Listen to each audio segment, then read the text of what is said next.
नमस्कार। कवि कृष्ण प्रसाईको सानो सम्झेको मनपर्छ कवितालाई भारत पश्चिम बङ्गालकी कवयित्री उषा नन्दीले हिन्दीमा वाचन गर्नुभएको छ। प्रस्तुत छ सोही कविता। कविता मन की भावनाओं को व्यक्त करने का एक माध्यम है। कुछ कविताएं पाठकों के मन को स्पर्श कर लेती हैं। ऐसी ही एक कविता आज मैं आपके समक्ष प्रस्तुत करने जा रही हूँ, जिसके रचनाकार हैं कवि कृष्ण प्रसाई। कृष्ण प्रसाई जी नेपाल के एक प्रख्यात कवि हैं, जिनकी कविताएं विश्व के विभिन्न भाषाओं में अनुवाद हो चुकी है। उन्हीं की यह कविता जो हिंदी में अनुवाद हुई है, जिसका शीर्षक है उसका बच्चा समझना मुझे अच्छा लगता है। कविता प्रस्तुत करने जा रही हूँ। कविता का शीर्षक है उसका बच्चा समझना मुझे अच्छा लगता है। मेरी मौनता को चीरते हुए मेरे मन को व्याकुल बनाकर, मेरी मौनता को चीरते हुए मेरे मन को व्याकुल बनाकर एक दिन अचानक उसने मुझसे अपना मोल पूछा।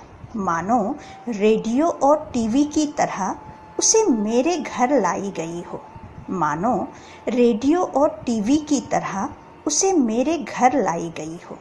सभी चीज़ों की खरीद फरोख होने वाली शहरी संस्कृति में मानो उसे भी खरीद कर मेरे घर लाई गई हो। खरीदी गई चीज़ों और उसमें फ़र्क सिर्फ इतना है। खरीदी गई चीज़ों और उसमें फ़र्क सिर्फ इतना है, जबरन मुझ पर हक जताने का अधिकार है उसे। बार बार सीमाओं को लांघ कर मुझे घोड़ा बनाने की छूट है उसे।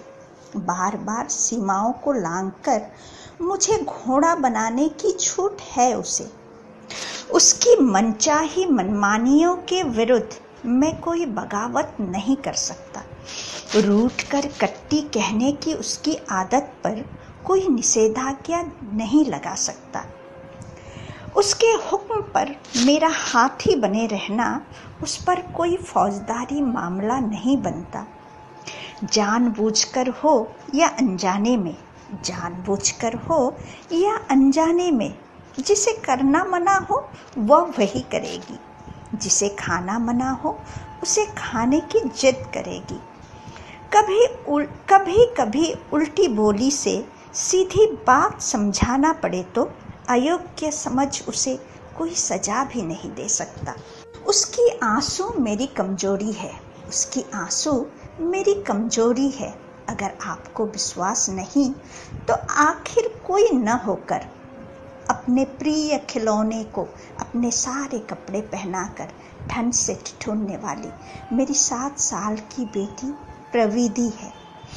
मुझे उसकी हंसी में मेरी सृष्टि की मुस्कुराहट नजर आती है।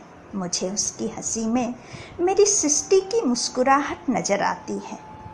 अखंड जिज्ञासाओं का बोझ नन्हे कंधों पर उठाकर, अखंड जिज्ञासाओं का बोझ नन्हे कंधों पर उठाकर पुस्तक के पन्नों को पलटते हुए उसका प्रश्न पूछना मुझे अच्छा लगता है।